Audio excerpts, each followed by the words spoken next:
Sugandhim Pushtivardhanam Urvarukamiva Bandhanam Mrityos Mukshiyamamritat Om Triambaka Yajamahe Sugandhim Pushtivardhanam. Namastê, Mariana.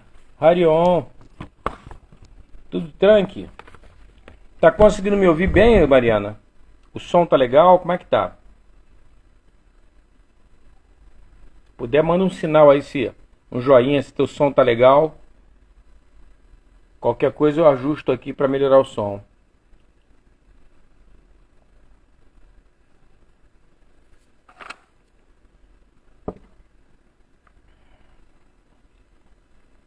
Om Triambaka Yajamahe Sugandhim Pushtivardhanam Urvarukamiva Bandhanam Mrityos Mukshiyamamritat Om Triambaka Yajamahe.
Postura, mantendo e desconstruindo a postura, você está executando um trabalho.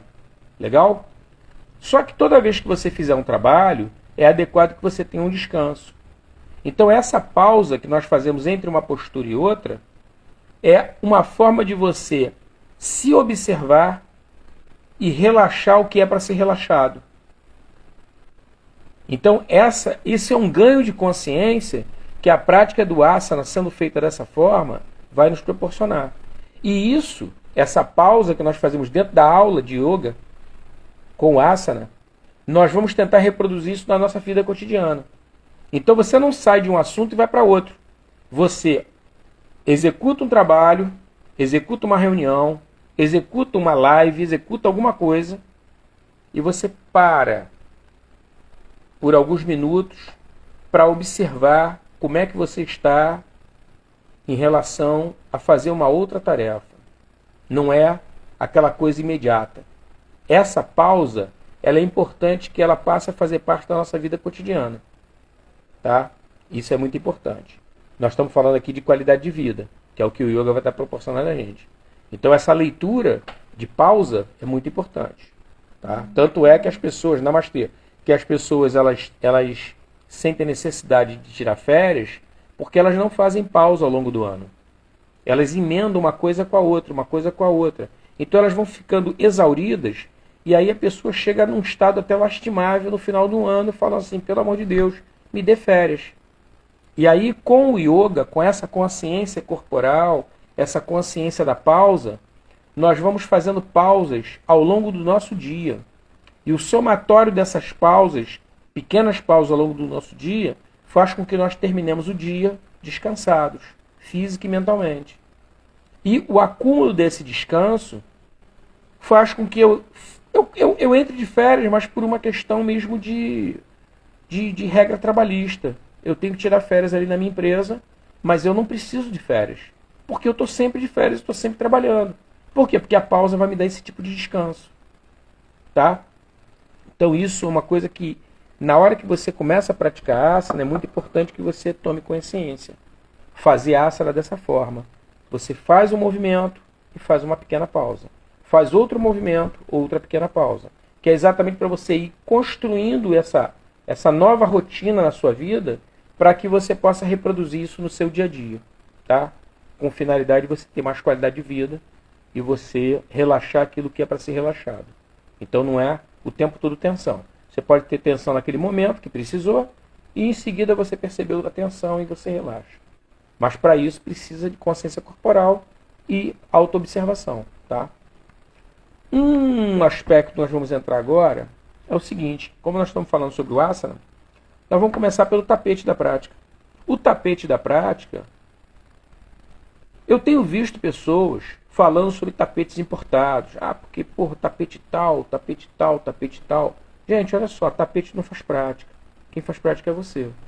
Então não espere que o tapete vai proporcionar algum tipo de milagre na sua prática. Não vai acontecer isso. É uma ilusão. A prática é tua. Você pode praticar.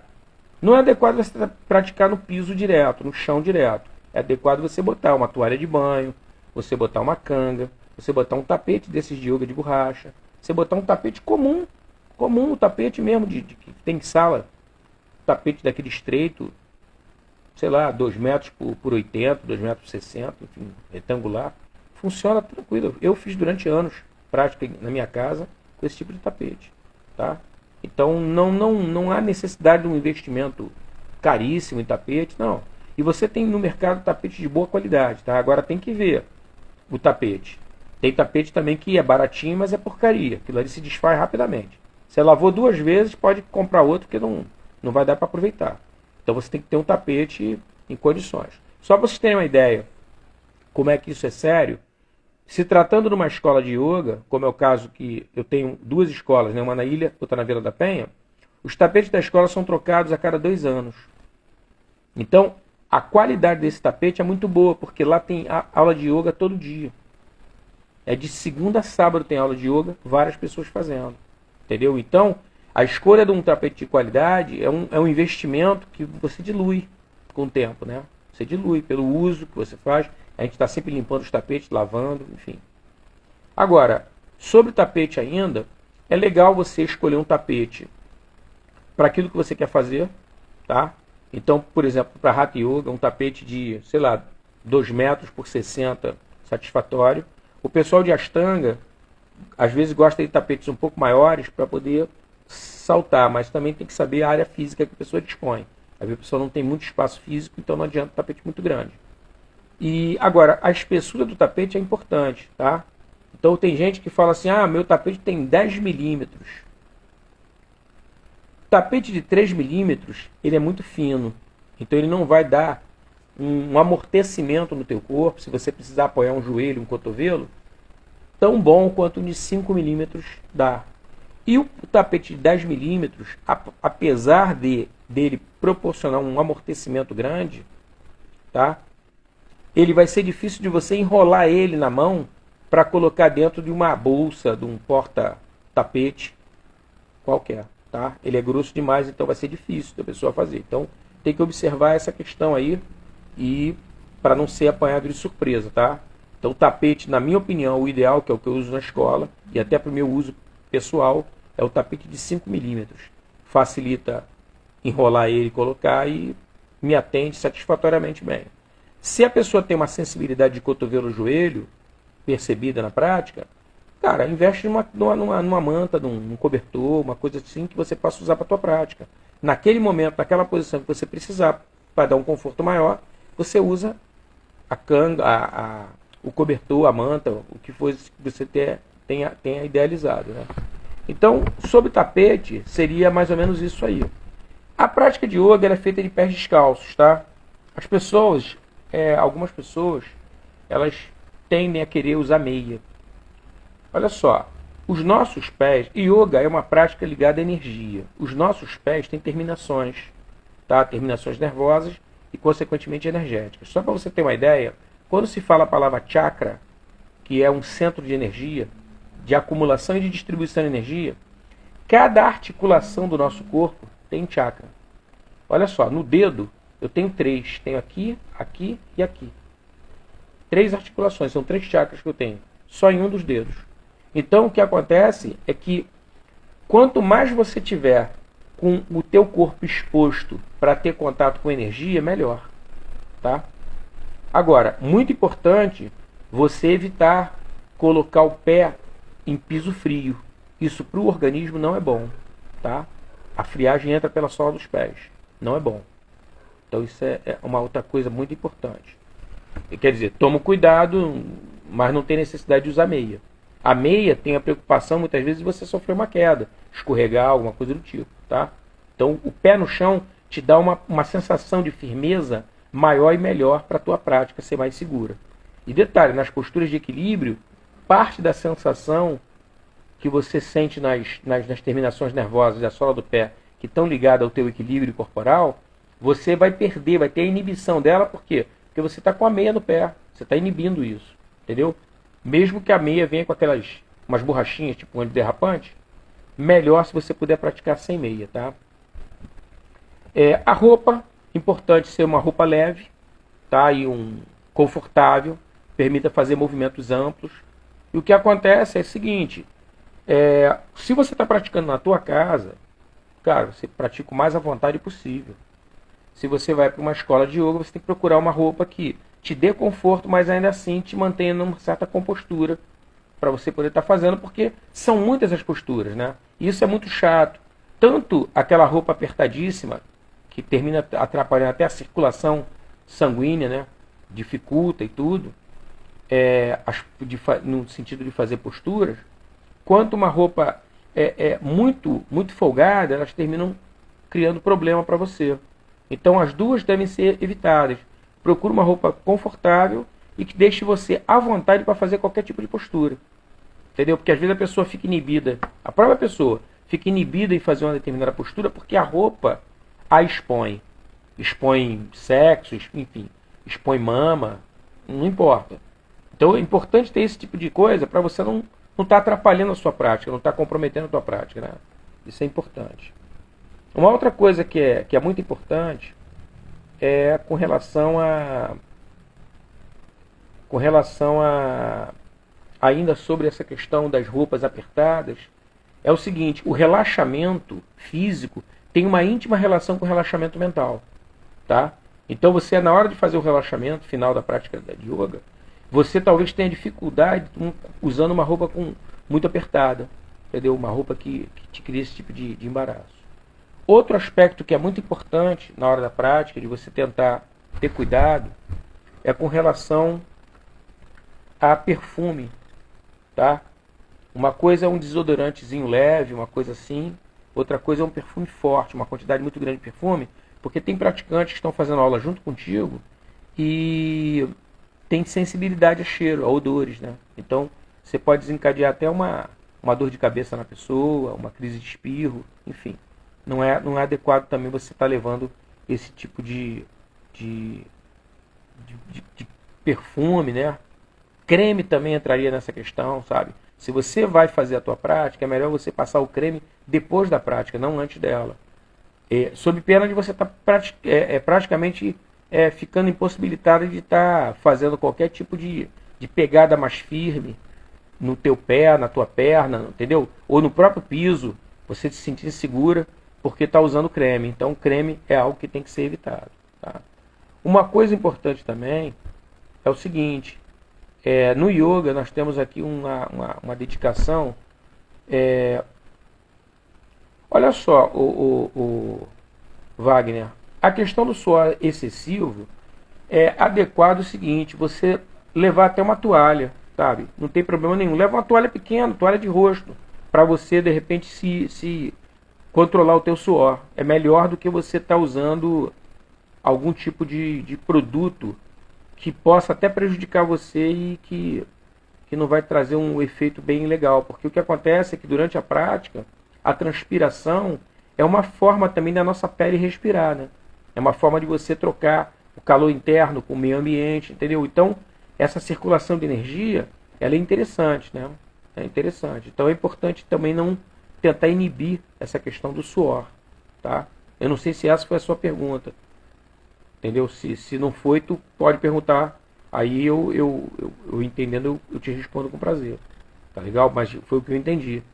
O empecilho de suor excessivo. Eu quando joguei handball, você já deve observar o seguinte: eu não tenho sobrancelhas muito grossas, tá?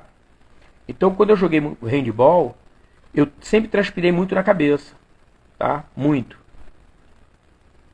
Beleza, beleza. Então o que eu fazia? Eu deixava uma toalha minha do lado da quadra. Uma toalha pequena, toalha de rosto, do lado da quadra. Então eu passava ali, passava a mão na toalha, enxugava e jogava no chão, jogava ali no canto, botava perto do goleiro, lá da rede do goleiro. Eu arrumava sempre um localzinho para poder deixar minha toalha. Mas eu fazia isso porque eu transpirava muito. E aí, conforme você não tem barreira, né, eu não usava. Tem gente que usa aquelas testeiras, né, que é uma faixa na testa para segurar o suor. Como eu não usava esse tipo de coisa, o suor, se eu não tenho uma toalha, ele começa a escorrer e cair nos meus olhos. Aí, porra, arde, né? Vem com sal, porra. Aí complica, né? Então, eu fazia isso. Eu mantinha uma toalha perto, me enxugava ali, às vezes até a mão mesmo, né? Transpirar muito nos braços, para dificultar, porque no momento que transpira no braço, desce para a mão e você tem que segurar a bola, começa a ficar escorregadio. Então, também isso é indesejável, entendeu? Então, são providências que você vai tomando para evitar de ter prejuízo na questão da prática, né?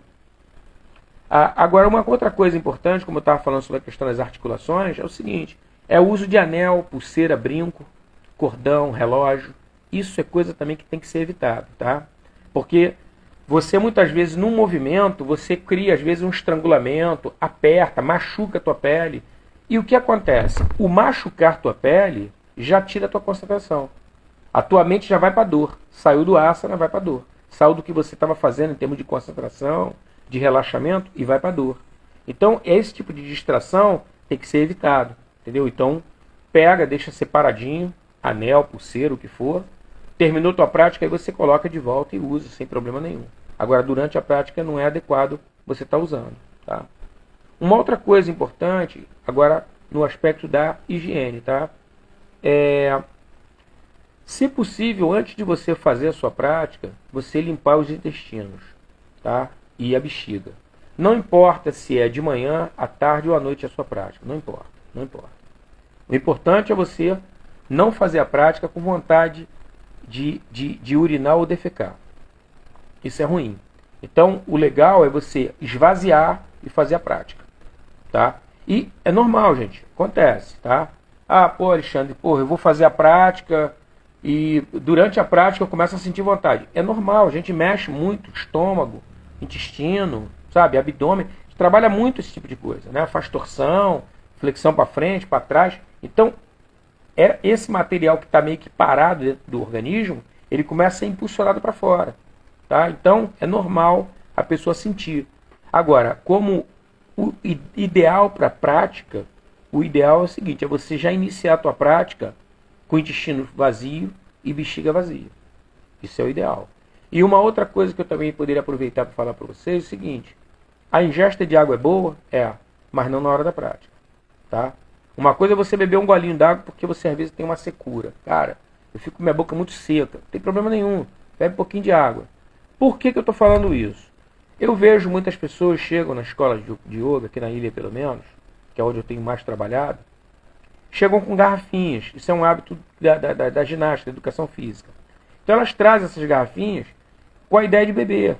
E como a prática é tão intensa, a pessoa termina meio que esquecendo a garrafa, né, de beber. Mas veja bem, não é o ideal beber porque nós fazemos posturas de inversão. Entendeu? Então, se você bebe água e você faz uma postura de inversão, a tendência é o quê? Pela gravidade, a água voltar.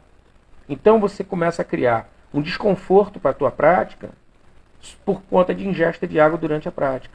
Entendeu? Então, o ideal, se você não puder, bebe um pouquinho. Mas o ideal é você não beber água durante a prática.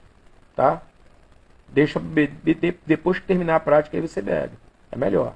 Tá? Porque a invertida, por exemplo, eu já tive alunos surfistas que quando eles começam a surfar e caem na água e tudo, e bebe um pouco de água, aquela coisa toda, dentro da cabeça dele, como a nossa caixa craniana era toda furada, né, tem conexão ouvido com nariz, com boca, fica armazenado água lá. Quando eles fazem posturas de inversão, muitas vezes a água escorre pelo nariz, água do mar.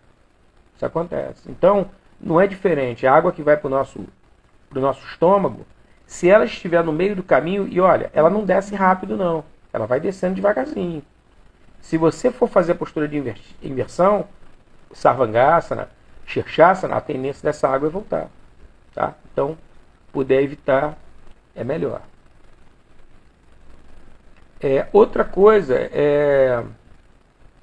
uma coisa que eu queria chamar a atenção de vocês é o seguinte, para a questão da ida ao banheiro defecar. Tá?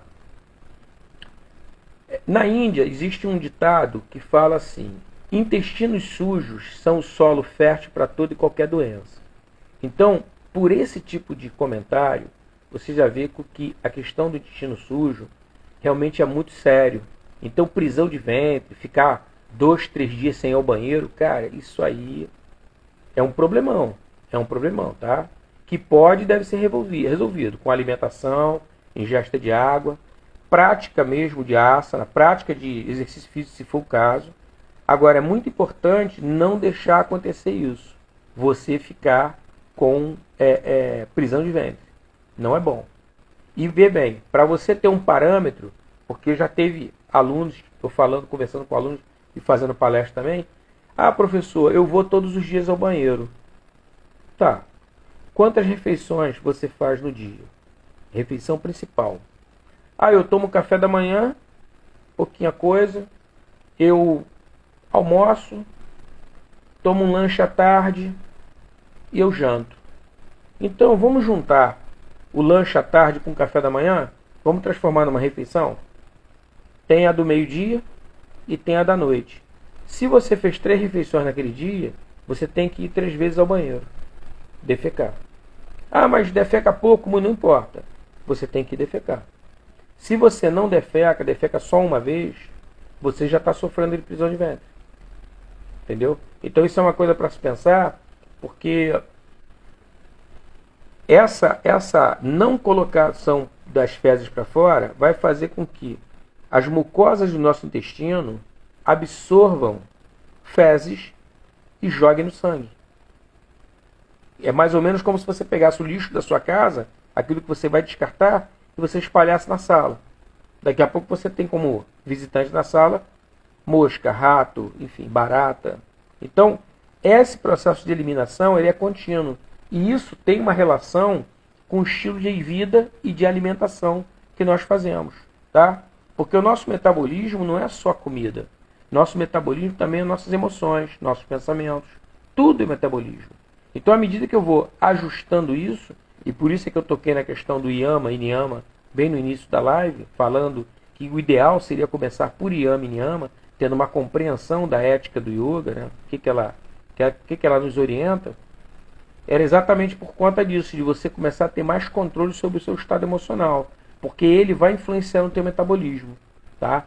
Se vocês não estão familiarizados com isso, tem pessoas que têm colesterol alto, não é por alimentação não, é por sistema nervoso, por emoção. O colesterol da pessoa, a pessoa não consegue baixar. Ela toma medicamento para baixar, não baixa. Ela faz dieta alimentar, continua alto. Por quê? O emocional dela. Enquanto ela não tratar o emocional dela, esse colesterol não baixa. E há pessoas que nem comem bem. Há pessoas que nem se alimentam adequadamente e têm o colesterol baixo. Por quê? Porque o emocional dela está sob controle. Entendeu? Então, é muito importante a questão emocional para a gente e que nós cuidemos dela de modo adequado. Tá? Isso é importantíssimo.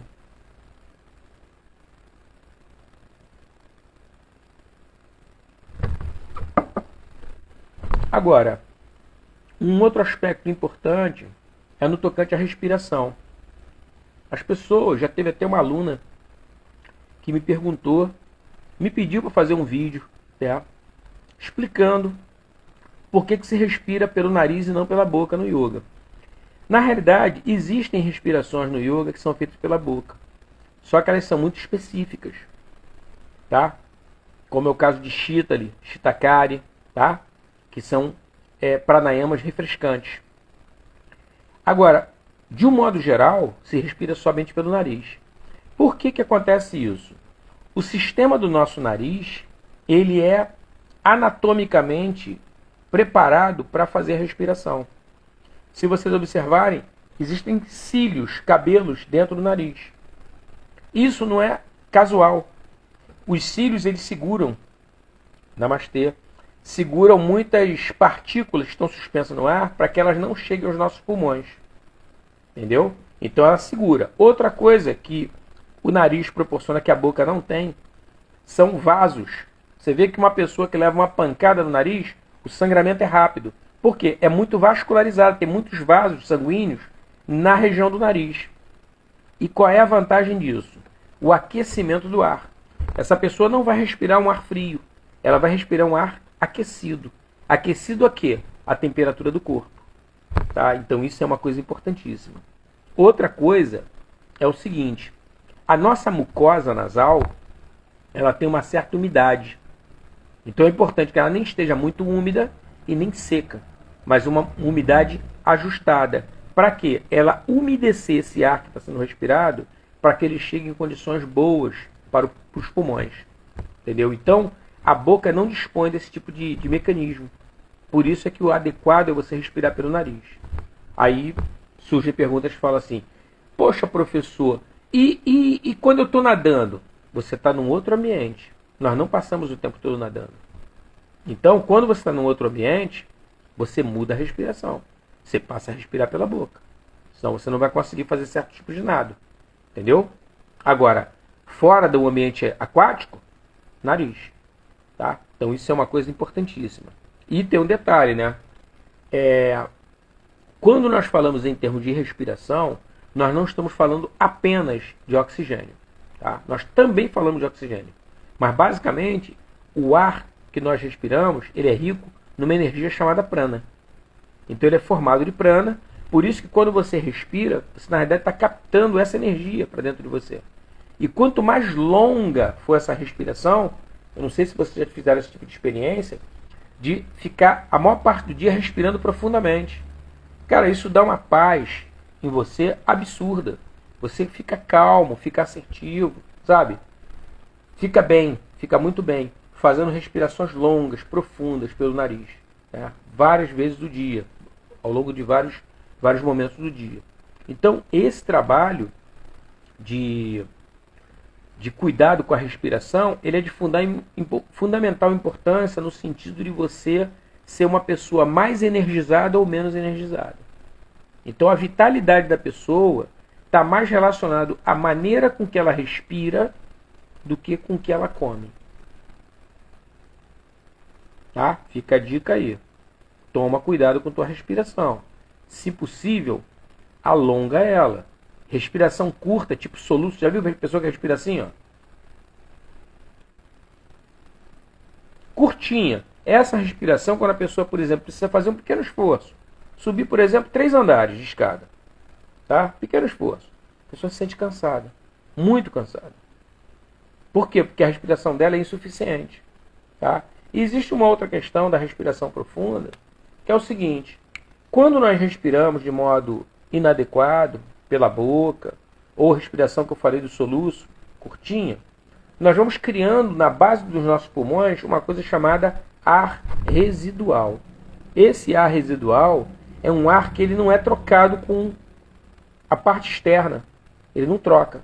Então você inspira pouquinho e aí já expira. Então, ficou um pouquinho de ar lá dentro? Sim, ele vai se tornar ar residual. Como é que eu vou desfazer essa situação do ar residual? Eu vou fazer uma inspiração profunda, que é para lavar os pulmões e vai mexer inclusive com o ar residual. E aí eu tento fazer uma exalação completa. Até está tudo vazio. E eu inspiro novamente, profundamente. Faço outra lavagem. Então dessa forma, você vai colocando esse ar que estava residual, estagnado, né? Estagnado, na base dos pulmões para fora do corpo, para fora do organismo. E com isso você vai começando a ter cada vez mais vitalidade, tá? Mais energia, mais bem-estar. Com relação à questão da alimentação, né, é adequado que você puder, né, abandonar fumo, álcool, né, beber menos e evitar carne também, né, principalmente carne suína, né. Mas eu gosto de falar isso sobre a questão da carne, porque isso é uma questão que é muito pessoal, né, de cada pessoa e de cada organismo, vamos falar assim, tá? Não é nem tanto da personalidade da pessoa, mas o organismo da pessoa. Como é que ele responde com a falta da carne? Eu não recomendo a ninguém fazer crise de abstinência por conta de radicalismo. Ah, eu parei, eu descobri que, porra, não é bom comer carne, eu vou parar de uma vez por todas. Não, eu não recomendo não. O que eu fiz comigo e que recomendo para os alunos é você criar um projeto de remoção da carne da sua vida caso você possa e caso você queira, né? Então você vai reduzindo paulatinamente a quantidade de carne e vai espaçando a frequência com que você come. Então, por exemplo, se você comeu segunda, tenta não comer terça. Se você comeu quarta, tenta não comer quinta. Então você vai espaçando. Depois de um tempo, você come segunda, não come terça nem quarta. Aí tu come quinta, não come nem sexta nem sábado. Aí tu come domingo. Aí tu não come nem segunda nem terça. E assim você vai. Depois tu passa para 3 em 3 dias, de 4 em 4 dias. Quando você menos espera, você não está mais sentindo necessidade de comer carne. Legal? Agora, tem pessoas que têm muita necessidade dos aminoácidos que a carne oferece e que causam alterações metabólicas nela. Então essas pessoas, elas têm que ou comerem carne ou fazer uma reposição para que ela não tenha, com a suplementação, não tenha essa falta orgânica e venha a ter algum tipo de doença, algum tipo de problema, tá? Então isso é muito importante. A ideia que olha só para a gente ficar com entendimento. Entre você comer carne e você comer embutido, tipo salsicha, salaminho, melhor você comer carne, tá? Então é importante deixar isso claro. Entre você tomar um chá preto, um café, e você tomar um chá de camomila, de hortelã, melhor a camomila e hortelã. Por quê? Porque eles não têm um alcaloide que é da família da cocaína. Por exemplo, o café tem cafeína, o mate tem mateína, o chá tem xantina. Então esses alcaloides, eles criam uma perturbação a nível do sistema nervoso. E yoga vai trabalhar diretamente com concentração e com meditação. Então esse tipo de alimento, ele é inadequado para a prática do yoga. Se você quer melhorar a sua prática, é legal você ou abandoná-lo ou espaçá-lo na questão do consumo, tá? Então isso é uma outra coisa bem interessante. Se você puder comer alimentos integrais, melhor, né? Então a ideia é mais ou menos essa, né? Então se você puder evitar açúcar também, então é adequado, tá? A ingesta de água, vê bem, no yoga, na própria medicina chinesa, não se fala sobre uma ingesta de água com um número determinado. Por quê? Porque eu sou uma pessoa, Wagner é outra, a Gi Coutinho é outra pessoa, né? Então a Débora é outra pessoa, a Mariana é outra pessoa. Então cada pessoa é uma pessoa, então nós vamos ter medidas de água completamente diferentes, necessidade de água diferente. Há pessoas que bebem água e nem têm sede. Existe isso. Então como é que nós verificamos se a nossa ingesta de água está adequada ou não? Através da nossa urina. Quando nós formos ao banheiro urinar, observe a cor da sua urina, observe o cheiro da sua urina. Por quê? Se ela estiver forte, o cheiro forte, ou se ela estiver amarelada, um amarelo bem forte, está faltando água no sistema. Então é adequado você beber água. Olha, a urina está clarinha, não precisa beber água. Então é balizado dessa maneira. Então vai ter dias que você vai se satisfazer com 3 copos com água, e vai ter dia que você vai precisar de 5. Então vai variar do dia, temperatura, atividade física sua, tudo isso vai variar, tá? Então não convém ficar falando, para todo mundo tantos litros de água. Não, não. Cada pessoa tem que se cuidar. Tem que aprender a se cuidar, observar sua urina, observar suas fezes, tá? Já vou ver se eu faço uma live só sobre fezes, para a gente conversar sobre fezes, tipos de fezes e as consequências dessas fezes, tá? Bom, na questão aí da alimentação ainda, é adequado que nós não comamos alimentos muito quentes, nem alimentos muito frios, mas um alimento com uma temperatura mais para morno. Isso é o adequado, tá? Para que nós possamos estar assimilando bem esse tipo de alimento, né?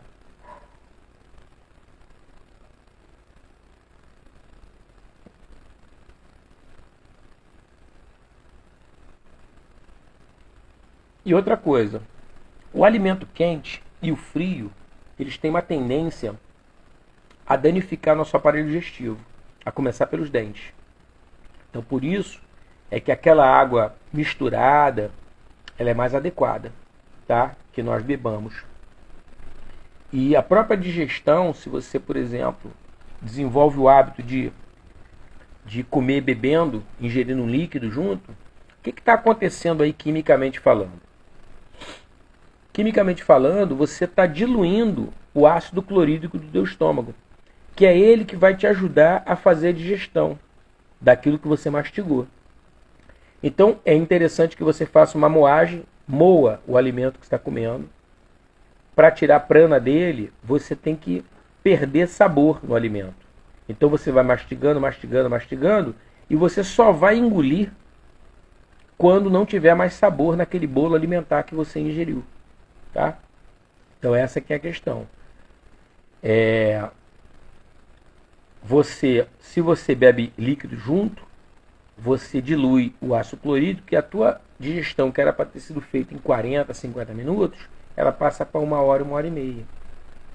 Então por isso que é muito interessante você fazer esse tipo de refeição não tão seca, para que você não tenha essa necessidade de ingerir água, tá? Ou qualquer outro tipo de líquido durante a refeição. Porque muitas pessoas desenvolvem esse hábito de comer bebendo porque a alimentação é muito seca ou muito salgada, que também não é bom. Entendeu? Então tem que ter o cuidado, uma observação nesse aspecto, porque às vezes a pessoa desenvolve um hábito por conta de uma pessoa que não é tão hábil na cozinha, no sentido de preparação do sal, tá? Para a gente poder estar ingerindo.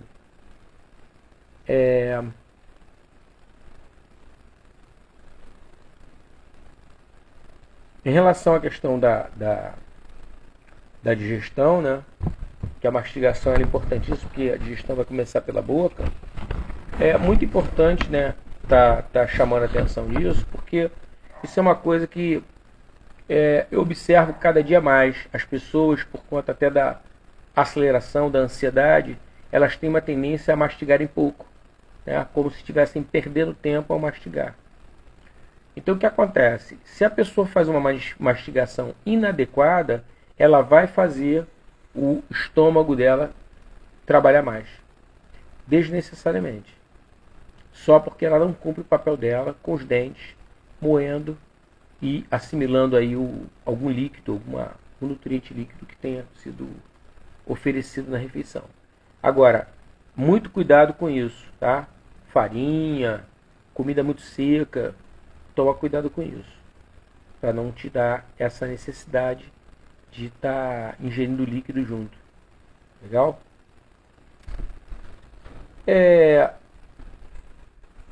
O adequado para na hora da prática, para nós fazermos uma boa prática, é o seguinte: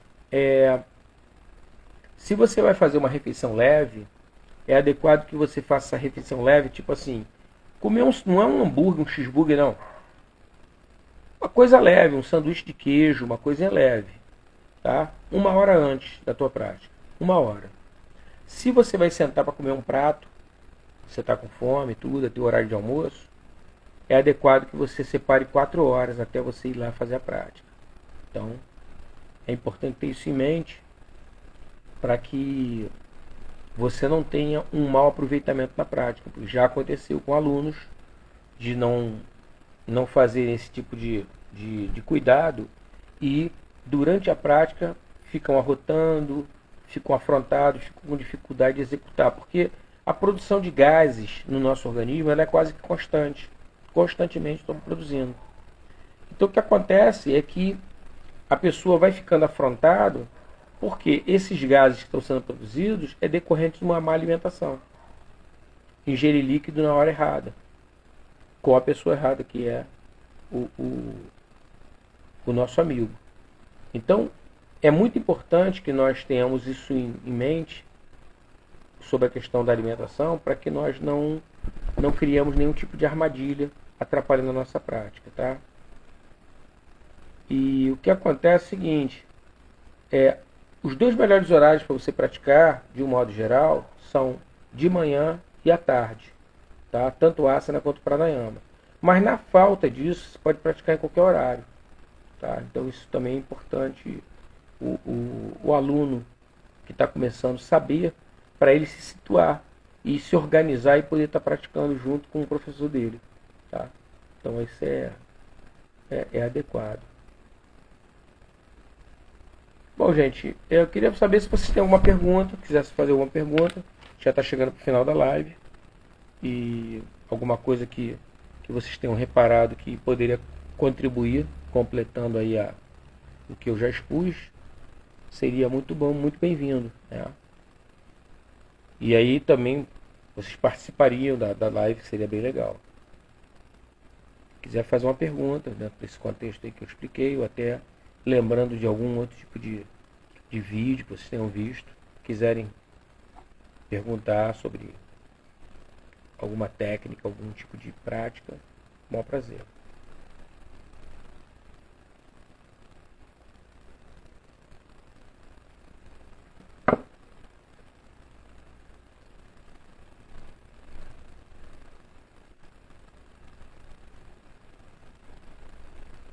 Bom, gente, olha só, eu vou encerrar a live e se vocês tiverem alguma dúvida, namastê, se vocês tiverem alguma dúvida e quiserem colocar nos comentários, fiquem à vontade, tá? Terem o maior prazer em responder.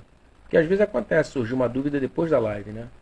Tá fazendo a live, tudo, surge a live, e aí, queria perguntar isso ao professor e não consegui, não lembrei da hora.